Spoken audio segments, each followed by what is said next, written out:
के big studio में बहुत बहुत स्वागत है आप सभी का। मैं हूं प्रियंका उपलानंद। पावर ब्रेकफास्ट में सारे इंपॉर्टेंट क्यूज के साथ, चाहे ग्लोबल मार्केट से हो, डोमेस्टिक मार्केट हो, एफआईज हो, डीआईज की खरीदारी के बीच किस तरह के आज आपके लिए संकेत बनेंगे, ये सब संकेतों के साथ शो में शामिल है। लेकिन चलिए सबसे पहले ग्लोबल मार्केट्स का रुख करते हैं और हमारे साथ नेहा इस वक्त स्टूडियो में बनी हुई है। नेहा, मॉर्निंग इस हफ्ते तो बड़ा क्यों है उनके लिए जीडीपी फिगर्स, उससे पहले अब बाजार रिएक्ट कैसे कर रहे हैं वहाँ? बिल्कुल, गुड मॉर्निंग प्रियंका। देखिए, मिला जुला सा रिएक्शन है और आप कहेंगे कि सधा हुआ सा रिएक्शन है, किसी भी तरह के एक तरफा मूवमेंट नहीं दिखे। अब देखिए, आपने लगातार 3 ट्रेडिंग सेशन डाउ को बढ़ते हुए देखा, अच्छी खासी स्ट्रेंथ थी, तीनों ही इंडिसेस 4 महीने की ऊंचाई पर ट्रेड करते हुए दिखे, तो बिल्कुल एक स्टडी दायरेबंद कारोबार ही दिखा डाउ।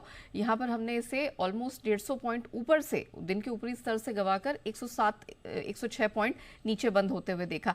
नैस्डैक की अगर बात करें, 60-61 पॉइंट चढ़ने में कामयाब रहा, क्योंकि एनवीडिया में यहां पर रिकॉर्ड स्ट्रेंथ देखने को मिली, जिसका पूरा सपोर्ट नैस्डैक को मिला है। तो नैस्डैक आप कह सकते हैं कि कंटिन्यूअसली हरे निशान में क्लोजिंग का जो ट्रेंड है वो बरकरार रखे हुए। एसएनपी हालांकि हमने फ्लैट बंद होते हुए देखा है। मिडिल ईस्ट में जिस तरह के सीजफायर के डेवलपमेंट से बाजार की उस पर नजर बनी हुई है। फेड चेयर जेरोम पावेल है, उनकी जो कांग्रेशनल टेस्टिमनी है उसका दूसरा दिन था। उन्होंने कहा कि हम सतर्क हैं, हम महंगाई को काबू करने में सक्षम है, लेकिन हमसे ये ना उम्मीद की जाए कि तुरंत प्रभाव से हम ब्याज दरों में कटौती कर देंगे। तो इस पर वो काफी हीट झेल भी रहे हैं। अमेरिकी राष्ट्रपति को ये बात पसंद नहीं आ रही है, लेकिन वो अपनी बात पर अडिग है। वो पूरी तरह से जो टैरिफ पॉलिसी है उसके बाद अमेरिकी मार्केट्स पर जो रिएक्शन है उसको वॉच करना चाहते हैं।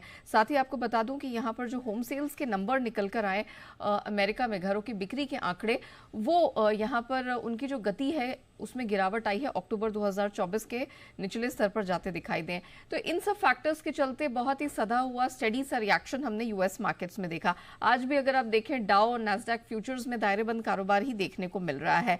डॉलर इंडेक्स की बात करें, 97 के करीब है, 3-3.25 साल के निचले स्तर पर है। कच्चा तेल, इसमें हमने देखा 3 दिनों की गिरावट पर ब्रेक लगा है। और एक फैक्टर जो रिस्पॉन्सिबल है डॉलर इंडेक्स के अलावा, वो ये कि अमेरिका में जो वीकली क्रूड भंडार है वो 5वें हफ्ते गिरता दिखा है।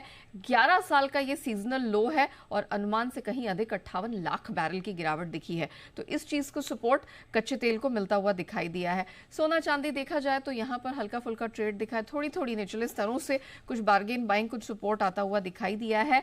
मेटल्स में ज्यादा एक्शन नहीं है, दायरेबंद ट्रेड कॉपर में है। लेकिन कॉफी, ग्लोबल मार्केट में कॉफी की कीमतें बहुत तेजी से गिर रही हैं। रोबास्टा कॉफी 13 महीने के लोस पर आ गई है और अरेबिका कॉफी की कीमतें इसी महीने 12% हल्की हुई हैं। ऑल राइट, तो ये तमाम सारे